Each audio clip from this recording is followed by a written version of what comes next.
Alain-Claude Bilibinze, bonsoir. Vous êtes aussi membre du comité permanent du PDG.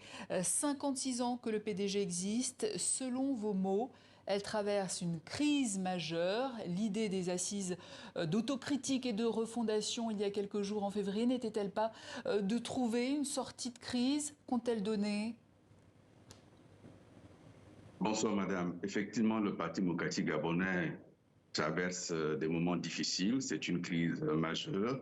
Les assises d'autocritique demandées par le secrétaire exécutif n'ont pas connu la participation escomptée et les militants ne sont pas déplacés en masse pour s'exprimer sur la situation du parti. 300 Il faut dire personnes se qu'après sont déplacées quand même. Oui, mais 300 personnes sur combien de population? C'est ça le vrai sujet. Nous avons des centaines de fédérations, plus de 300 fédérations à travers le pays. Chaque fédération comprend des dizaines de personnes. Lorsqu'on parle de 300 personnes, c'est bien que la participation n'a pas été au rendez-vous.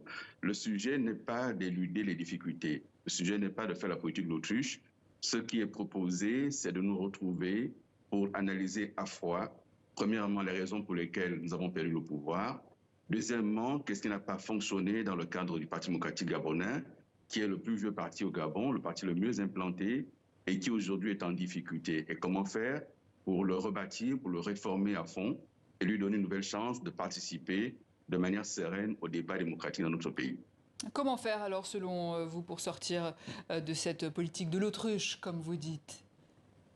Écoutez, le Parti démocratique gabonais regorge en son sein d'hommes et de femmes d'expérience, d'hommes et de femmes de qualité. Il y a des instances délibérantes du parti, le bureau politique du PDG, le conseil constitutif des sages. Nous demandons simplement que ces instances soient réunies et qu'il y ait mise en place d'un organe transitoire ad hoc pour conduire le parti et mener à bien la réflexion sur sa réforme. Faut-il aujourd'hui continuer dans notre parti à avoir une dévolution des instances simplement par nomination ou faut-il introduire de la démocratie interne, de l'élection? Ce sont des sujets pour lesquels les militants doivent se prononcer et doter notre parti d'un corpus politique important. Nous avons un pays aujourd'hui qui a une jeunesse qui attend qu'on ait une sorte d'expérience à lui proposer. Nous devons entendre cette jeunesse, entendre ce que les Gabonais ont à nous reprocher pour rebâtir le PDG. Mais en attendant, Ali Bongo est officiellement toujours président du parti. Que faire alors? Les statuts du parti ont été élaborés de sorte que tous les instants dépendent effectivement d'Ali Bongo en sa qualité de DCP.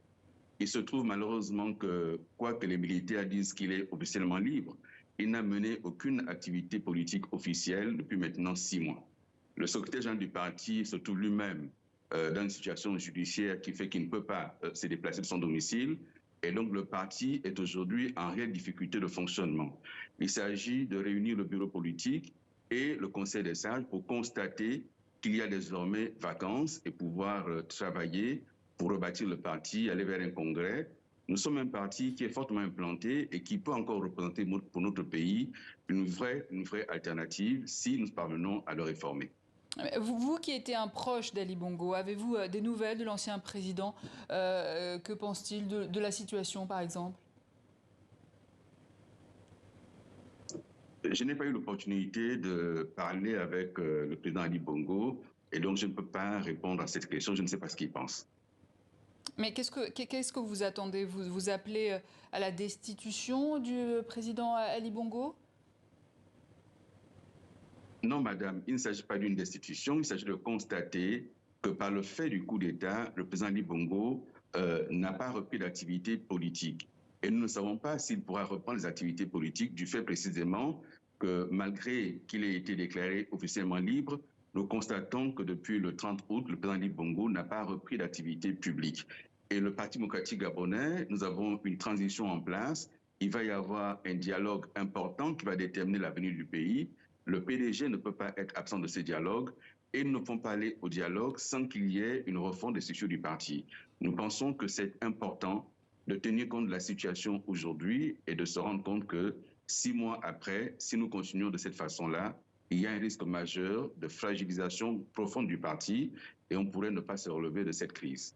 Alors, vous demandez de constater la vacance d'Ali Bongo, alors qu'avant le coup d'État, vous étiez l'un des plus fidèles. Est-ce que vous êtes candidat à la succession du président du parti? Madame, à titre personnel, je suis fidèle et loyal au président Ali Bongo. Je vous dis seulement qu'il y a une situation de fait. Nous devons travailler dans le cadre du parti à rassembler les militantes et les militants. Il ne s'agit pas d'un putsch interne au PDG pour mettre Ali Bongo de côté. Il s'agit de constater qu'il n'est pas aujourd'hui en capacité physique de pouvoir venir au sein du parti et mener des activités. C'est seulement un constat.